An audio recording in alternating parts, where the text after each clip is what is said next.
especially when you have like a unique, more. I feel like unique so name. much taller. Look how much taller I am. This chair is We gotta lift ridiculous. this couch up. I'll do one of these. Got any coasters we can put underneath there? Here, I'll just do this.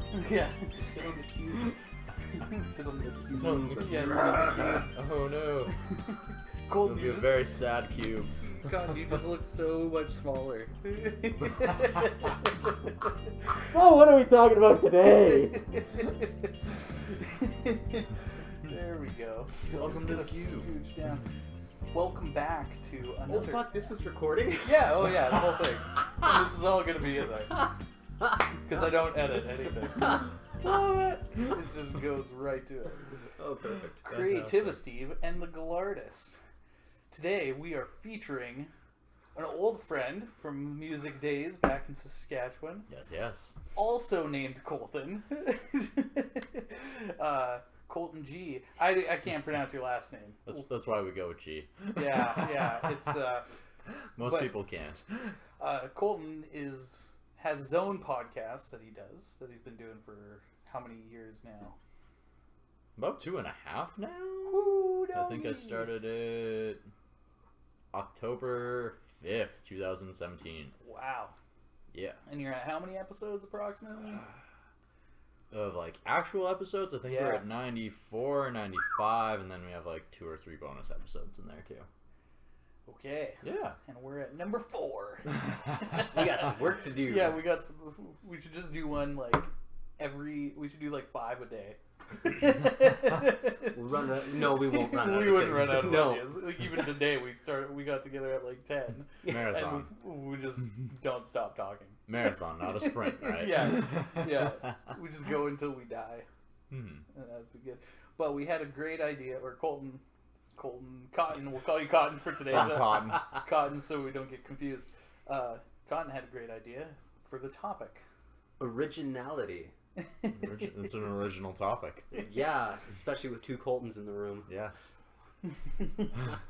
Yeah, originality. Especially when we were talking earlier about content creation and like the oversaturation of the social media, whether it's Instagram or Twitter or anything like that, and how to not just stand out, but to kind of like have new ideas and new things to draw from. You know, originality is a weird thing, especially like with painting. I never like doing the same thing twice. Like I might have like a theme going for a bit, but I don't like repeating any idea. So it's always the struggle of, okay, what is something different? What can I push myself into? What can I do that's going to shake things up a bit? Keep it interesting for myself as well as the people who are taking it in, consuming it, or whatever you want to call it. And then getting close to 100 podcasts, how do you feel keeping originality going? Well, part of the benefit of my podcast is I interview a lot of other creators Right. and a lot of like artists and other things. So a lot of other people who are creating a lot of their own original things, and like original is a term where they say everything has already been done, but like you can write a song 1,000 different ways, Right. and who's to say that the way that someone else gets that message out is going to be the same way that you get a message out. So even if like I'm interviewing someone about like a song that maybe has the exact same idea, it can be a different genre, it can be from a different perspective, which still kind of gives it that level of originality. So each episode has its own original tinge, because not only is it a different guest, but each person has their own different story, even though like everyone can have the same story of, oh, my parents bought me an instrument, but like when did it happen? How did that like influence you? Did you take to it right away? Did you take classes? Did you go to school? Like there's always a very different point. It's always just a way of like finding where that is, and like where are the other questions within the questions. Right. Also, before we get too far into this, we should also say it's called Desert Tiger. Oh yeah, Desi Tig. Yeah, Desert Tiger podcast. Yeah, I'll be putting that in the links and the stuff at the bottom of the description and all that, so people can find it. But you're right. It's like you can do everything in so many different ways. So it's not necessarily that it has to be an original, innovative thing like making an iPod, you know, and changing everything. But it's like, I'm sure even with snowboarding, I was thinking about this. Oh man. Yeah. Where it's like you're going out there and you're trying to get better at something, and ways to get better at it is to like try to accomplish these goals that people have already done. Yeah, basically, like it's really hard. Well, that's the one thing I do like about snowboarding and skateboarding and a lot of those type of sports is you can kind of do them in your own way. Like me teaching snowboarding is never going to happen because I snowboard completely different than most other people, and it's very interesting to look at tricks and go, well, I really want to do this, but it's already been done so many bloody times. So it's really fun to take your own spin on anything, really. And sometimes literally spinning it. Yes. Yes. Like Tony Hawk doing the 900. Oh, right. No, it's a lot of fun. Like back in Winnipeg, I had a couple buddies who would refuse. I hated the fact that they did this. They would refuse to go hit certain spots because they've been in so many different videos and stuff. I'm like, well, it doesn't matter, man. I'm like, I haven't done this on this area. I'm like, let's go do this. Let's hit it. It doesn't really matter to me. Yeah. Like, it's just because someone else has done that exact trick on there doesn't mean I shouldn't try and take my own take on it. And who's to say it's going to turn out the exact same way? Who's Exactly. to say that you go into the trick or come out of the trick the exact same way as that person too? Because like maybe you have a different stance, maybe you have a different way about the way that you ride. Yeah, right? yeah, no, exactly. And sports like that are just so much fun. You're not confined to so much of a box of this is how you play. Like tennis, you can't really play tennis in this other crazy way. It's kind of You ever seen me play Wii tennis? I guess, yeah. Well, I guess anything you can take your own spin on it, but yeah, it's definitely, I don't know, it's quite freeing, and yeah. Now, my question to both of you, I guess, is like, do you feel that originality even matters when it comes to what you're doing? Because I know a lot of people, since like music and stuff, I remember a lot of people pushing for the new sound, the new whatever ways of putting out the songs or whatever. And then when you actually play shows, you just get up there and do it.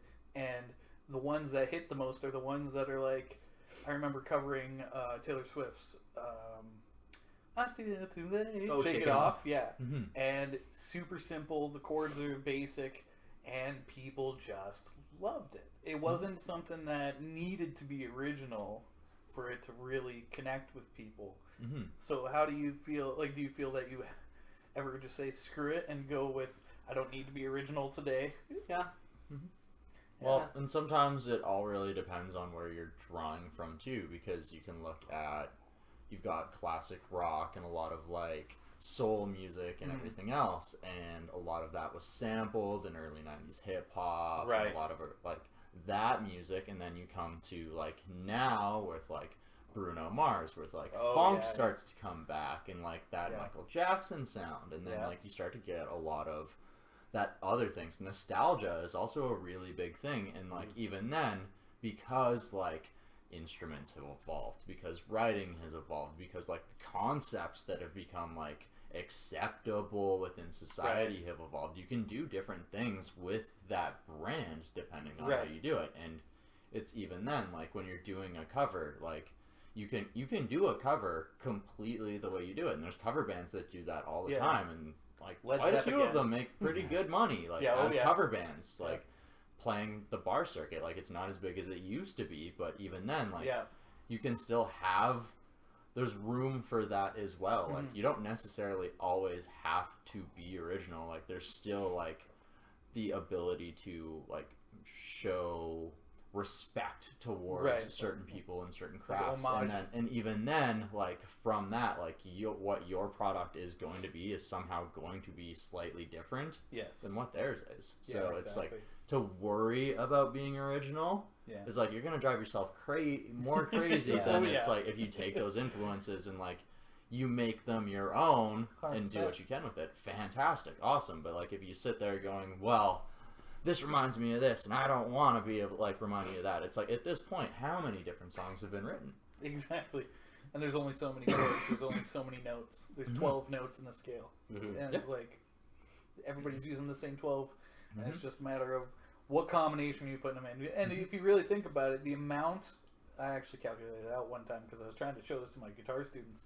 It's like, especially the ones who were teenagers, started writing songs, and they're like concerned that, oh, I started this, but it sounds like this song on the radio or whatever. I'm like, okay, let's do some math here. So if you take, you can play 6 strings at a time, right? And there's all these frets. There's, on an average guitar, anywhere 20, 24 frets. So that means you have 24 options for each of those 6 strings. So 6 times 24. And then that's any moment. And then you multiply that. So it's like already the number just exponentially goes larger, where you could put any combination together and make it new and different. Well, and even in terms of music, how many people tie specific notes to the same thing because they sound good within music structure, within music theory? Like, I'm not very good on, like, what notes are called, but, like, as someone who reads tabs, like, I can see that 7, 5, and 2 are used quite often with each other. 3 and 8 are used quite often with each other. 4 and 1 are used quite often with each other. 5 and 12 are used quite often with each other, and it's because that is how music theory is built. Like, it's like being a good chef, but refusing to use salt because everybody else uses salt. Why would I use salt? It's like, because it friggin' works. Right?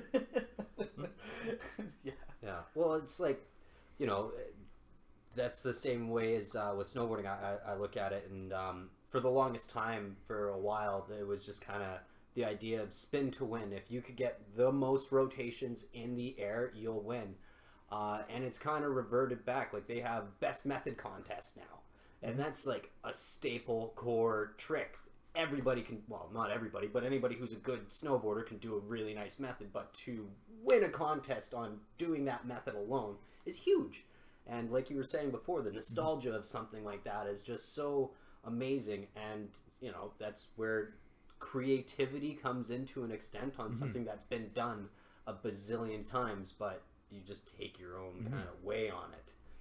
And yeah, it's so weird, repetition on things that happen, especially in music. Well, and it's weird to say, like, how far are you willing to push an issue in order to try and get originality? Because, like, American pop music normally uses 3 to 4 chords, but if you're going to go and say, like, Korean pop or Japanese pop music, we're now stepping into the world of 64 chords a song, and we're getting ridiculous. And you can't tell me that in both realms we're not having songs that are sounding the same. Right. So even in Korean pop, where you're using 64 different chords, we're having a lot of songs that are like coming into the same vein and the same genre because it's theory. Yeah, exactly. And yeah, especially in music, man, like there's only so many topics that really resonate with people, because what I find with originality is that the best way to be original every time is to not think about it and just do you. Like I painted the cube and then I made the cube, but it's like, do you know how many people have made a cube before? Right? Like, or drawn a cube or painted a cube. Everybody in the friggin' world, right? I've made that cube. Right, that exactly. Specific it's cube, the only one that I could have done, right? And so you make it yours by not worrying if it comes out original, because your mistakes define your style. That's what I learned a long time ago, is that only you in that moment in time can actually make that mistake. So to disregard those mistakes or to try and make it a certain way is actually making it less original. So you have to jump into it knowing that you're going to mess up and embrace those moments where you do mess up, because if you're painting a tree like Bob Ross and you have a happy accident, well, that makes that tree even more unique because nobody else would have made that accident the same way. So that originality can come in those small ways, and being brave in your movements and brave in your whatever it is that you're going after, whether it's a trick or a painting or a song. You just be brave with whatever it is and be ready to mess up, because that's where you're going to find it. Well, and sometimes when you're creating, you can't be afraid of that, because it's also about capturing the emotion at the moment that you're doing that. And that's something that actually, like the episode of my show that I released today, I spoke about, because like the artist used a demo take for one of her vocals, because it was written on the day, like she recorded it the day that she wrote the song, and she was specifically feeling that vibe that day. Right. And she said, like, had I came back another day, I wouldn't have been feeling the exact same energy. So maybe I could have hit the notes a little more perfect for, like, what teaching student or a teacher would want a student to do, but at the same time it's not capturing the actual emotion of what she's feeling when she's writing that and doing that. So like when you mess up that tree, if you were to like take that and go, oh no, I need to start over because I messed up this tree, then that thought of like recreating the entire picture just to get up to that tree is like, that entire thought is going to be affecting the rest of that. Exactly. And then is that affecting the quality of the rest of your work getting back to that moment? 100%. Especially in painting, man. Like when I'm painting, and like I started doing a live streaming of the painting, and Colton was watching the other day, and I'll hit something, and maybe the paint doesn't set right or something like that. But as soon as you go to try and fix that, all of a sudden it's now worse because you didn't let it dry. You have to like wait it out. So it's either you wait it out and then fix it, or you move on anyway. So it's like, by the time you move on, you might even look back and not even see the mistake anymore. No. So it's like you just get into this mode of, it's not even a mess up anymore. Mm-hmm. It's just, it's now part of it. You can only have that moment once, so you just let it happen, and you just see what comes out. And then at the end, it turned out fine. Like it was like not necessarily the most exhilarating of my paintings, but it turned out perfectly acceptable. Which at the same time, right? Exactly. Like, had you taken the time to try and fix that and go over it, or to redo it, that amount of time you could have made another painting. Exactly. Exactly. And that was one thing I set out to do when I first started. It was like, I wasn't planning on getting good at painting. My goal was to get good at finishing paintings. And so I'd be like, once I start, it's until I'm done. Like, I don't stop until I'm done. And so then it forces me to not sit on a painting for a month. Like, it also created my style where it's not this super realistic kind of like, oh, I actually have to know what colors I'm using.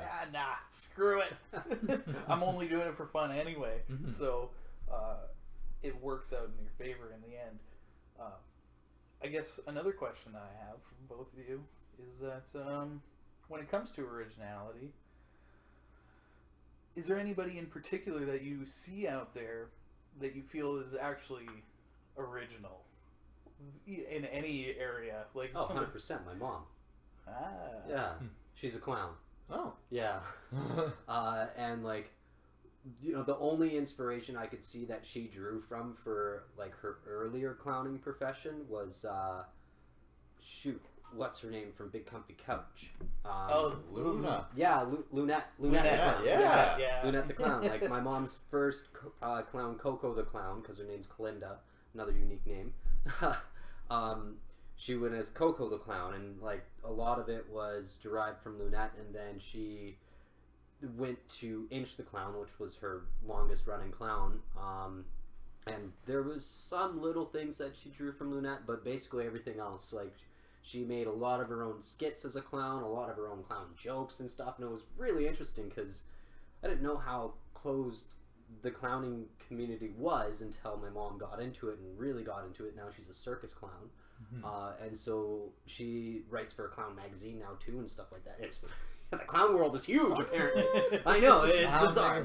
It's been around for forever. Yeah, man, being a clown has been a staple of modern society for a long time, I suppose. Thousands of years. Yeah. I guess a jester.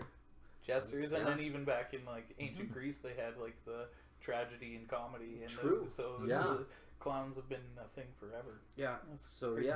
I've seen a lot of my mom's clown routines and stuff, and like I very rarely saw other clowns doing that routine. It was very interesting. So my mom, very originality. Clowning. This just remind me of a quote from Benjamin Franklin, is that originality is just how you best hide your sources. So originality isn't really original. It's that the originality comes from innovating and taking ideas from other people and mishmashing them, like doing mashups in music and stuff like that. So it's like, okay, I know funk exists, but I'm going to take this chord progression from Beethoven and you make it, and then all of a sudden you got that one guy who, I forget his name, but there's that Beethoven's Fifth, but it's that funk disco song that came out in the 70s, and it was just an instrumental, and it was super original, but it was literally just Beethoven with disco beats and just a new arrangement, right? And so originality isn't necessarily that it's brand new. It can be something that's like taking pieces and putting them together in different ways just to see it in a different perspective. What about you? You know anybody in particular that off the top of your head that you think is super original out there right now? See, but that's just it. It's like I could go and say there's like different people that inspire me, and like the way that I see them could totally be seen as original. But go and talk to those people, and they're gonna say like, I feel like I'm ripping off this person. I feel like I'm ripping off this person because like there's numerous different people who I know who are like producers or like lyricists and other things, and like you can say, oh man, I've never seen it done like this before, and I'm like, yeah, but it's basically like just some like a way that this person used to write, and it's basically just me putting a new spin on it. Yeah. So like even though like it could be original, it's still like influenced in a way or fashion that like still ends up doing that. So it's really hard to think of someone who's like truly... that nobody else is doing that. Well, yeah, because like even then, like you could take someone like say Tony Robbins, who like was the first like one of the first like life coaches, but even then, like you could say that he was heavily influenced by people like Dale Carnegie or like so even then, and like though they were influenced by people like Aristotle and like ancient like philosophers, so like even then, like a lot of it is just rehashing and repurposing it so that it's understandable to a more modern age and a more modern audience. 100%. Plus we're using language, right? It's kind of hard to get away from even the English language, where we have certain words that mean certain things, and in order to convey it, we'd have to make new words, right? Which does happen, right? Like you have these new words that have come into the lexicon of like Jedi, right? Like that was added to the dictionary, where it has this whole different kind of meaning, and the only way to describe something is like, oh, it's like a Jedi. You get it. There's a meaning behind it. True. So coming up with these new things, and you see it in like entertainment as well, with like how they mesh names together, like for couples and stuff like that, and then they isms and all of these different things. So there are ways that we try to create new ways of seeing or understanding things, and memes are great for that. Memes are, you see these memes that are so stupid. I love surreal memes that are like really out there, or super weird, like the stonks ones and stuff like that. But for some reason you can see it and you immediately understand it, even if you can't articulate it. It's just like this thing where you get it, like, or a facial expression or something like that, where it's like, I know exactly what that person's talking about, and everybody does. But it can be like something you don't understand, like you could be like geared towards a profession or something else, but it's like as long as you understand the context of the meme, you can understand the context of what that person is trying to explain just within those two lines in a picture. Yeah, I know. It's crazy how that stuff's developed. So I guess to kind of go off on a bit of a different tangent, is that memes themselves were, like, memes have been around for a long time, but the internet memes were an original way of expressing these ideas. Yeah. Like, that would, I think, in the last 20 years was something that really came about that was original, that had never really been thought about in that way before. It all really depends on how you go about it, because like how you describe a meme, you could say that, like, because like, when you're memeing on someone, right? Like that definition could definitely apply to things that have happened in the past with like different people who have spited people for business reasons or other things. Just because like it didn't happen in social media, like it would be within a friend group or a societal group, and like they would understand, oh dang, like this happened, but like the idea that it wasn't a meme. Like that, like the internet definitely evolved it and made it more of a thing, but like the concept of a meme didn't necessarily exist, but like the definition of what it is and what it does describe definitely existed beforehand. Yeah, Richard Dawkins is the one that coined that term. He did in one of his earlier books, the genetic ones about genes, or like I forget what it was called, but he came up with the word meme to explain these ideas that go viral. And so it's just, memes are just ideas. And I, as an artist and as a creator, content creator, the struggle to stay on top of originality. You know, you fight with it every day, right? Mm-hmm. And we were talking about Gary Vee and stuff. Gary Vee has this whole thing about 100 pieces of content a day. Like, holy smokes. Yeah, Mm-hmm. it's like it's not. Oh, it sounds very imposing when you first hear it. Yeah, but it's like 100 pieces of content, and it's like, well, you do 5 or 6 tweets, you do one Instagram post, which then you share to Facebook, so that's 2 right there, and then you do like a video, and then you cut it up into little clips, and then you know there's all these different ways to get to that 100 pieces of content, and then you really realize that the internet's a big place, and 100 isn't much, and it's just like staying. And it's like, okay, you stop worrying about the individual piece of content, and you start thinking about this one piece of content. How can I split that up into different kinds of ways? And so you're innovating and bringing originality to it by the ways that you present it. Like, since I'm not Gary Vee and I don't sell wine and I don't have a big office with a bunch of people working for me, I have paintings. So it's like coming up with ways, how do I present these paintings in a world where if you want to be a professional artist, it's like, oh, get into a gallery, have these fancy shows, and, you know, be in the mix with these super elite artists and whatnot. But it's like, with the internet, that's gone. I'm now competing not with those artists. I'm competing with the memers, the meme lords. I'm competing with the bloggers, the vloggers, those kinds of people. And so it has an effect on your work itself, where it's like, I could go and do a rose. I could paint a rose or a skull on a rose, you know, or a skull made of roses, or, you know, like whatever. I've seen that. And it would not really have a chance. So it's like, what are the basic concepts? What are the things that everybody can understand? A friggin' cube. Everybody knows what a cube is. So as soon as they see it, it's like, oh yeah, I know what that is. And so that idea of the memes and that originality of like, or that underlying relationship with everybody that sees it, where it crosses the boundary of language, and those kind of images is where I find that the battle really lies. Is like, okay, what are the images that everybody sees all the time? That's what you gotta do. Like, that's the stuff that I try to find. And even doing things like this, the podcast. What I really like about this one compared to some of the podcasts I've done before is having a topic where it's like... Yeah, we have been doing topics literally every time we've had a podcast now. You're right. Right, and it not being too specific in it, right? Where it's just like, we started with heroes and legends, and then you go off in all sorts of different directions, right? And it's like, we start making these associations in our head, or finding the ones that we already have, right? And we talk about like comic book heroes, and we talk about real heroes, and we talk about things like that. And so talking about originality comes out as like, what is originality?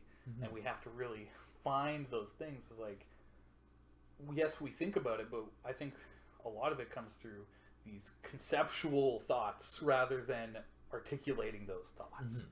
And so it's really interesting doing these. So I feel like this is a really good topic. Yeah, it has. It's been a wonderful topic. Although it's kind of funny that we're speaking originality, and literally every time I've been on one of these, I talk about snowboarding and my mom being a clown. But you'll always have something new to say about it. True enough. Right? Yeah. There's different ways to go into it and break it down, and it's really interesting how you can break very different things down, like you said, breaking content down into different sections or anything else. Like for me, like anyone else can, like, there's different interviews that happen, and it's really just like, how do I spin mine? How do I do that? So it's like, part of that, Joe Rogan, you just ask them if they've ever done DMT every single time. Well, that's it. It's like, and you can do that, and different people have their very specific things. Like, it's not like the interview format hasn't existed for a long time. Forever. Like, some of the questions that I'm going to ask someone or be interested in aren't going to be the exact same way that you're going to break something else down, or someone else would. Yeah, and actually this brings up a concept. I was talking to a friend of mine the other day, Jamie. I have my own Jamie, like Joe Rogan has his Jamie. I got my own Jamie. It's kind of talking about this epiphany I had before, where it's like, all communication really is, and all it's ever been, is that one person understands and the other doesn't. Every conversation can be broken down to that. That one person is explaining or trying to explain or just talking about something that they know about and the other person doesn't. Mm-hmm. And so it's like somebody has to be in a state of misunderstanding or not understanding, and the other person's at a point of understanding. But as soon as you start to talk about the things that you understand, you realize there's so much more to it, and that you don't understand.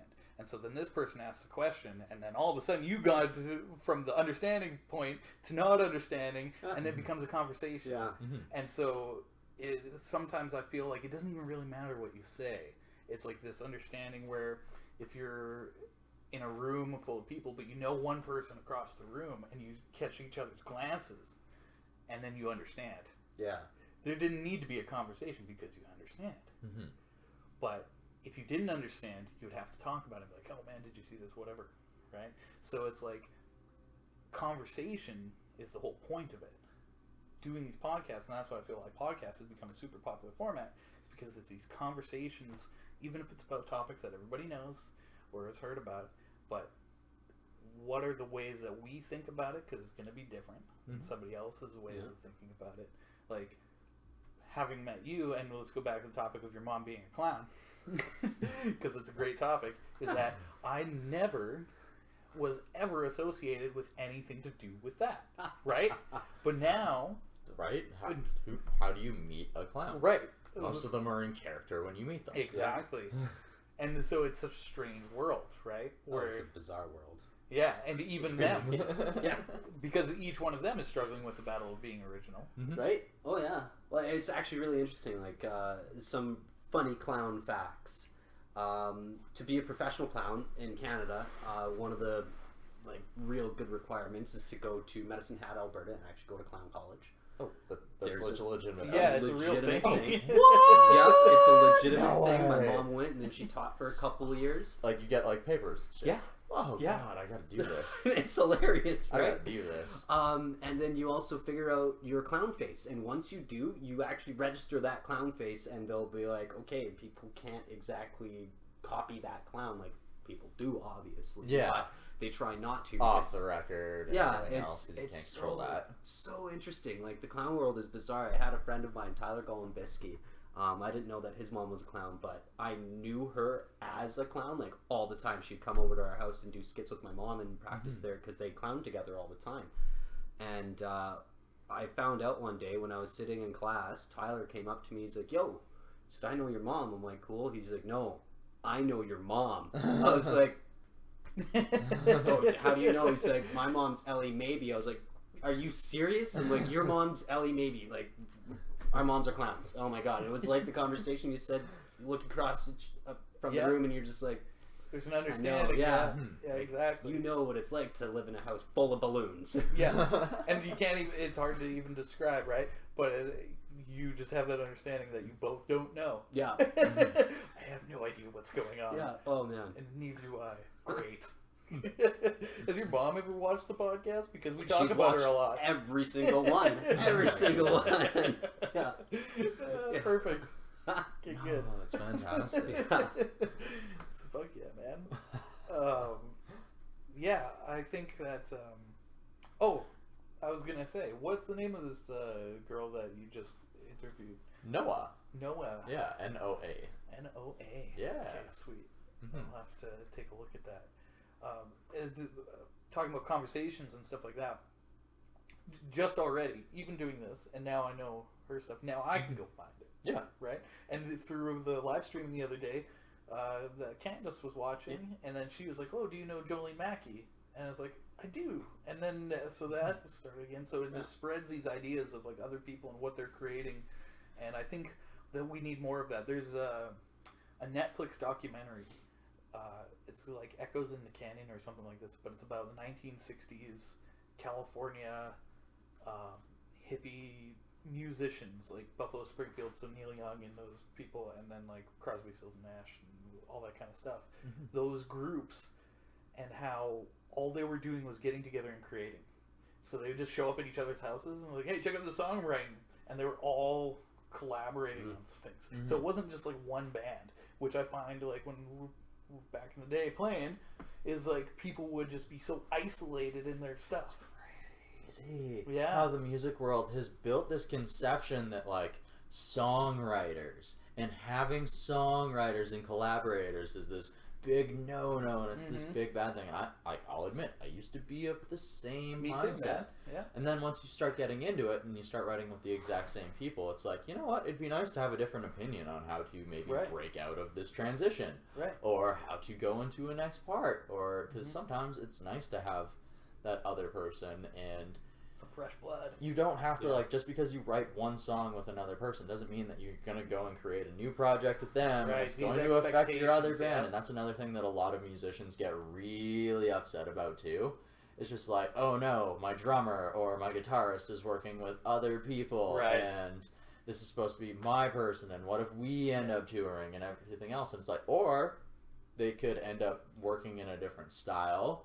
Maybe realize something, and maybe they end up bringing it back. Yeah. Maybe they bring it back and realize, oh no, I didn't think about this until I was playing frickin' soul music, and then it hit me that we could totally do this. Right. And it's like, it doesn't have to be that. And that's another thing too, is a lot of people like concern themselves with like, oh, my genre is my identity. Right. And it's just like, your genre doesn't have to be an identity, because like you look at metal bands and hair metal bands of back in the day, and like almost every one of them had like a ballad on the album, like a love song or like a slow song, or like you even take Metallica, like take one where like the first half of the entire song is freaking slow, and it's just like it builds up, and it's just like, it doesn't have to be heavy all the time down there. And it's what some people need to realize is like, heavy isn't heavy sometimes. Like heavy can be in like the lyrics, and heavy can be in the way that you build, like how like things build up in the music and the tones that are built behind everything. And you know why the Beatles were big? I've realized this in the past few months. Like, you ever go to a bookstore and you look at the music section, there's always new books with new photos of the Beatles hanging out with other people. They were always collaborating. The Beatles have so many pictures of them just with hanging out with Jimi Hendrix, hanging out with Rolling Stones, hanging out with Eric Clapton, hanging out with all these other people. They were exchanging ideas. And so they were all good on their own way. But David Bowie even talks about in interviews like back in the 80s, how he's like, he learned songwriting from John Lennon. Like, he did a lot on his own, and then when he became friends with John Lennon showed him a whole new way of doing it. And so John Lennon was a huge influence on Bowie's music. And so it's like, without that collaboration, without that conversation happening between artists and creators, it goes nowhere. Picasso, he started Cubism not because he just was in his own room and doing whatever and came up with this idea. It was that he would have these conversations and write letters to these other artists who were also trying the same ideas, and then together they developed the style. And so it became a collaboration to create new genres, to create new things. And one thing is, like what you're saying, people get so limited by thinking that their genre or their style is what it is, and that's what they have to stay in, and they don't want to mess with that.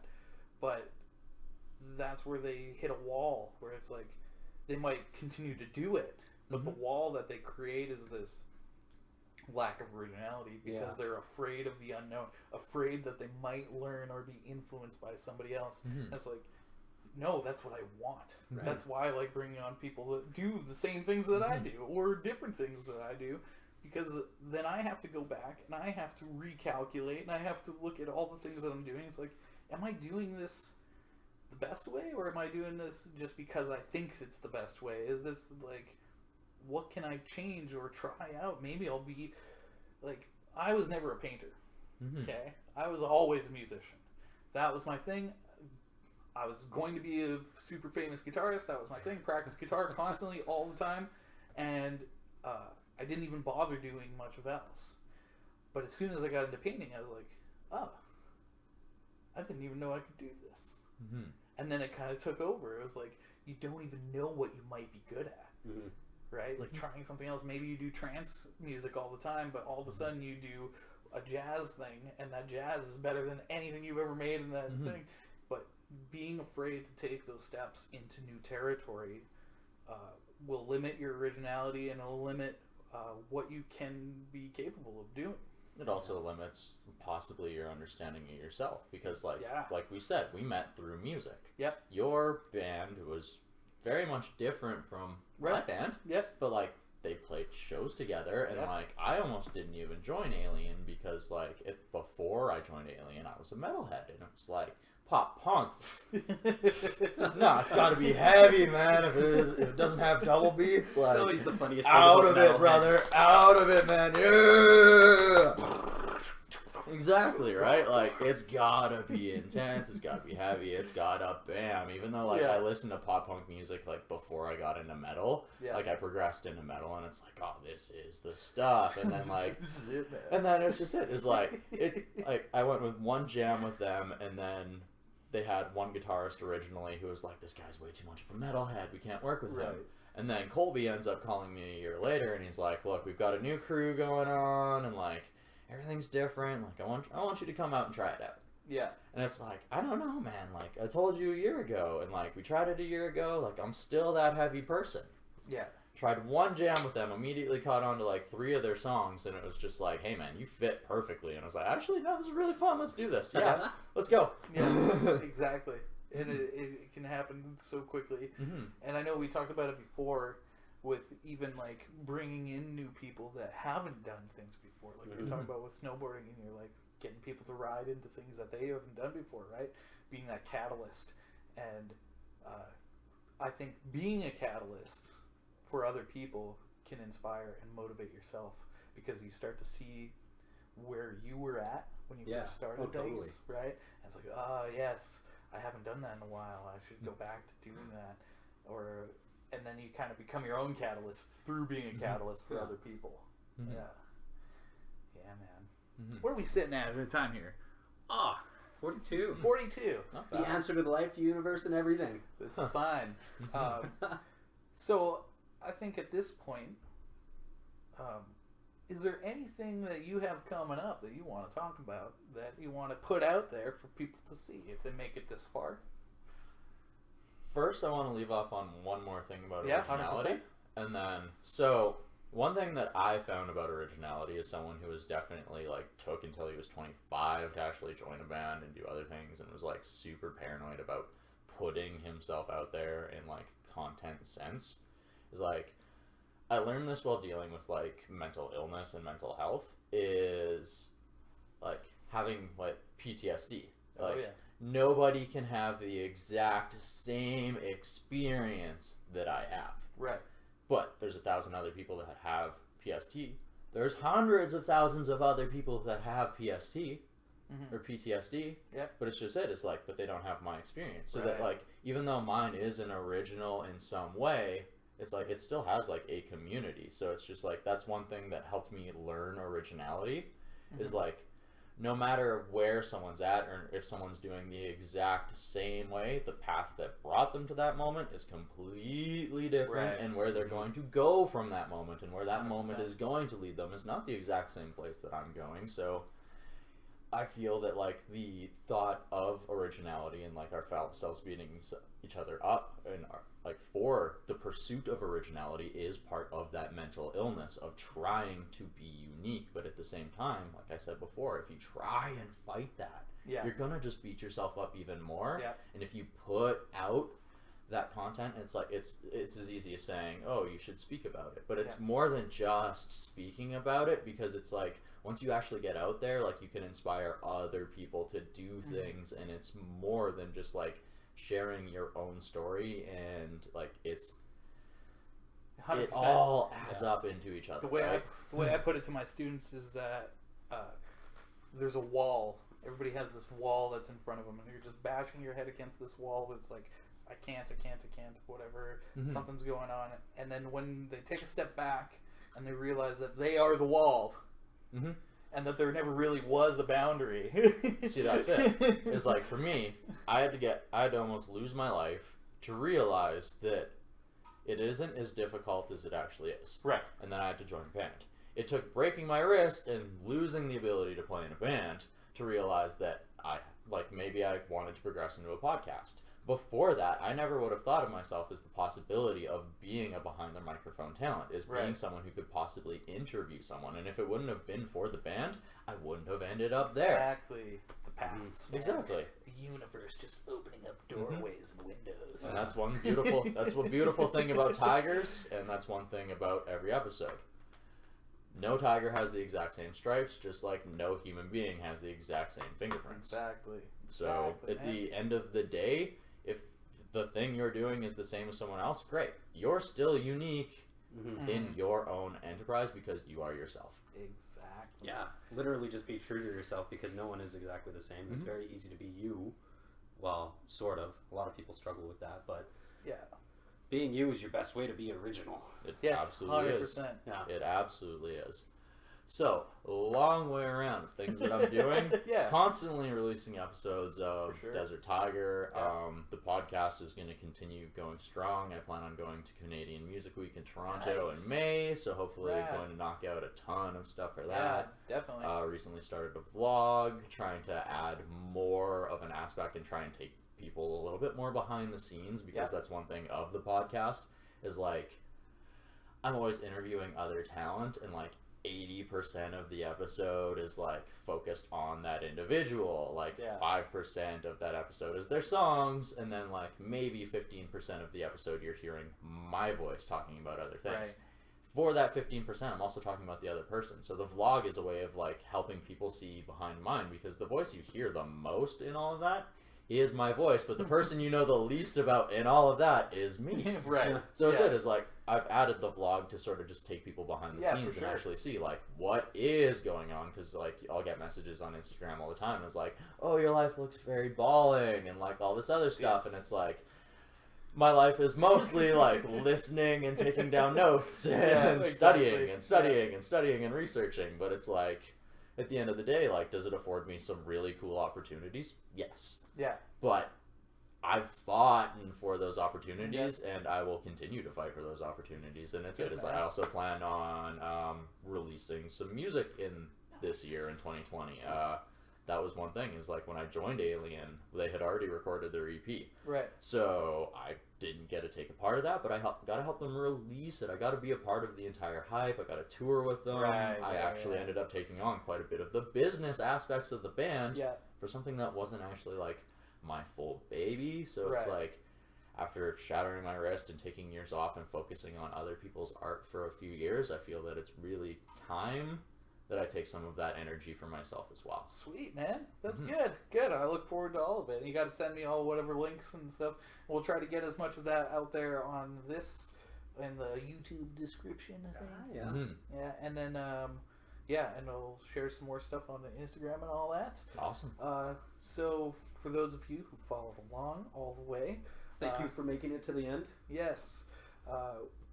Follow Gallardist on Instagram and Facebook, and we got Colton G. I do G-E-E, which everybody thinks is a ripoff of Gary V.